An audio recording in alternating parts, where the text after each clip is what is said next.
எனக்கும் என் மைத்துனராகிய கோவால கண்ணனுக்கு ஒருவருக்கு ஒருவர் போட்டி ஏற்பட்டு நான் தான் பெரியவன் அப்படி என்று ஒருவருக்கு ஒருவர் சண்டை கொண்டிருந்தார்கள்.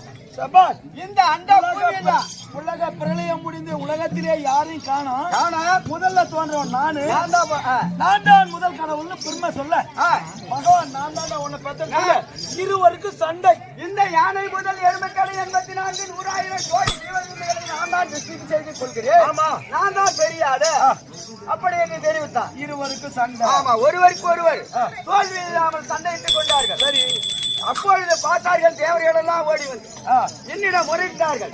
முறையிட்ட உடனே கேளுங்கள் தேவர்களே, எப்பா பிரம்மதேவா மைத்துனா இருவரும் சேர்ந்து என்னுடைய பாதத்தை யார் ஒருவர் பார்க்கிறீர்களோ,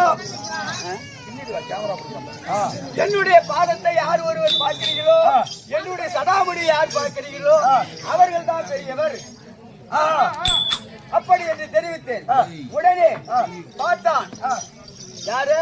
அந்த மருமகனாகிய அந்த பிரம்மதேவனும் அந்த சராசரங்களுக்கு ஒரு ரூபா நிக்கிறீங்க. ஆமா, அப்போ யார் போட்டி? மருமகனாகிய பிரம்மதேவன் பார்த்தான்.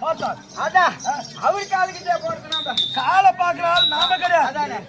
நாம சடாமுடி தான் பார்க்கணும். அப்படி என்று இப்ப பார்த்தா பகவானாகிய கோபாலக்கண்ணு நமக்கு இந்த பாதை போதும் அப்படி என்று அவர் வராக அவதாரம் எடுத்தார். பிரம்மதேவனும் பச்சை அவதாரம் எடுத்தார். அப்படி எடுத்த ஆகாயத்தில் வெகு நாளாக பறந்து கொண்டிருந்தார். யுக காலமாகத்தானே நீண்ட காலமாக பறந்து கொண்டிருந்தார்.